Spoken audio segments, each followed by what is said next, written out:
नमस्कार मंडळी मी Ganesh Thackeray news agree चॅनलमध्ये आपलं सहर्ष स्वागत आहे। मंडळी, जर आतापर्यंत आपल्याला 21 हप्त्याचं वितरण झालं असेल, म्हणजे पीएम किसानच्या 21 हप्त्याचं वितरण झालं असेल आणि जर आपल्याला 22 हप्त्याचे 2000 रुपये पाहिजेत असतील, त्याचबरोबर राज्य सरकारच्या माध्यमातून नमो शेतकरी सन्मान निधी योजना जी काही चालू करण्यात आलेली आहे, याच्या 8व्या हप्त्याचे आपल्याला जर 2000 रुपये पाहिजेत असतील तर हा व्हिडिओ आपल्यासाठी महत्त्वाचा असणार आहे। जर आपण माहिती घेतली नसेल आणि आपल्या जर काही चुका झाल्या असतील तर आपण यामध्ये बाद केले जाणार आहे। आतापर्यंत जवळपास 50,000 नाही, लाख नाही तर 2 लाख शेतकरी यामध्ये वगळण्यात आलेले आहेत।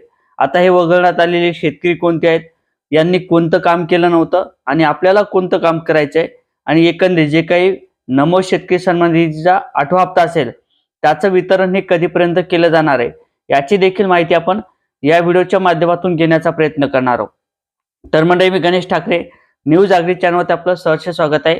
आणि तुम्ही जर चॅनलवर नवीन असाल तर या साईडला एक सबस्क्राईबचं काळं किंवा तांबडं बटन दिसेल, त्याच्यावरती क्लिक करा।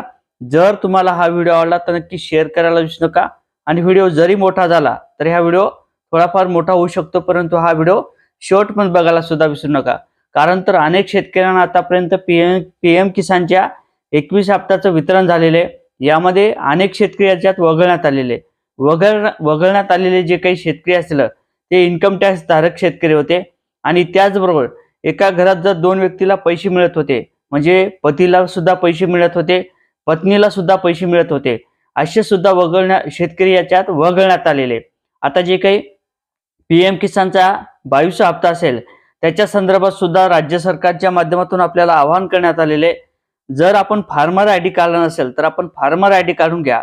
फार्मर आयडी काढल्याशिवाय आपल्याला कोणत्याही प्रकारचे इथून पुढचे पैसे किंवा जे काही शासनाच्या माध्यमातून दिल्या जाणाऱ्या योजना असतील, मग गव्हर्नमेंटच्या माध्यमातून दिली जाणारी सबसिडी असेल, गव्हर्नमेंटच्या माध्यमातून दिली जाणारी आपल्याला नुकसान भरपाई असेल, गव्हर्नमेंटच्या माध्यमातून दिली जाणारी आपल्याला कर्जमाफी असेल, गव्हर्नमेंटच्या माध्यमातून दिले जाणारा आपल्याला पीक विमा असेल, इथून पुढे आपल्याला मिळणार नाही। कारण तर आपण फार्मर आयडी जर नाही काढली तर आपल्याला इथून पुढचा जे काही लाभ असेल तो पूर्णपणे बंद केला जाणार आहे।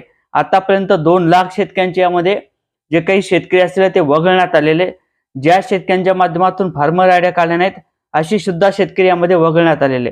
वारंवार राज्य सरकार हे आवाहन करत आहे, मीडियाच्या माध्यमातून, सोशल मीडियाच्या माध्यमातून, न्यूजच्या माध्यमातून आणि जिल्हाधिकाऱ्यांच्या माध्यमातून सूचना दिल्यानंतर सुद्धा फार्मर आयडी काढली जात नाही। याचं मुख्य कारण म्हणजे शेतकऱ्यांचा असलेला आळस, किंवा जे काही मयत व्यक्ती असतील त्याची पैशाची, जे काही मयत व्यक्ती असतील त्याची जमीन ट्रान्सफर झाली नाही, असे देखील शेतकरी यामध्ये वगळण्यात आलेले। त्या देखील शेतकऱ्यांची जे काही फार्मर आयडी असेल ते आपण काढली पाहिजेत। आणि आता राहिला विषय नमो शेतकरी सन्मान निधीच्या 8व्या हप्त्याचा वितरणाचा, जे काही आता विधानसभा असतील, लोकसभा असतील, त्याचबरोबर राज्यसभा असतील, त्याचबरोबर जे काही स्वराज्य संघटना निवडणूक असतील, याच्या आचारसंहिता लागल्या कारणाने अनेक शेतकऱ्यांचे पैसे हे अनेक वेळेस थांबवण्यात आले होते। मग लोकसभेच्या वेळेस असतील, विधानसभेच्या वेळेस असतील, किंवा नगरच्या अध्यक्षाच्या जे काही निवडणूक असतील त्यावेळेस ज्या वेळेस आचारसंहिता लागल्या होत्या त्यावेळेस या जे काही योजनेचे पैसे असतील ते थांबवण्यात आले होते। आणि आता परत एकदा जिल्हा परिषद असतील, नगरपंचायत असतील, याच्या सुद्धा निवडणुका या होणार आहेत आणि त्यानंतर आचारसंहितेपूर्वी हे पैसे शेतकऱ्यांच्या खात्यावर जमा केले जाणार आहेत। आणि जे काही योजना असतील, आतापर्यंत ज्या काही योजना ह्या राबवण्यात आलेल्या आहेत त्या कुठेतरी शेतकरी असतील, सर्वसामान्य लोक असतील आणि लाडक्या बहिणी असतील, याचा फायदा हा विलक्षणमध्ये व्हावा यासाठी ह्या योजना राबवल्या जात आहेत असंही बोलल्या जात आहे। आणि जे काही आचारसंहिता असतील त्या होण्यापूर्वीच शेतकऱ्यांच्या खात्यात 2000 रुपयाचा हप्ता हा वितरित केला जाणार आहे। परंतु जर आपण आतापर्यंत फार्मर आयडी काढली नसेल तर आपण फार्मर आयडी काढा। फार्मर आयडी जर नाही काढली तर आपण पूर्णपणे या योजनेतून अपात्र ठरणार आहोत। कोणत्याही प्रकारचा आपल्याला पीएम किसानचा हप्ता सुद्धा मिळणार नाही आणि नमो शेतकरी सन्मान निधीचा हप्ता सुद्धा मिळणार नाही। म्हणून फार्मर आयडी काढून घ्या आणि लगेच चॅनलवर नवीन असाल तर चॅनलला सबस्क्राईब करा। जय शिवराय।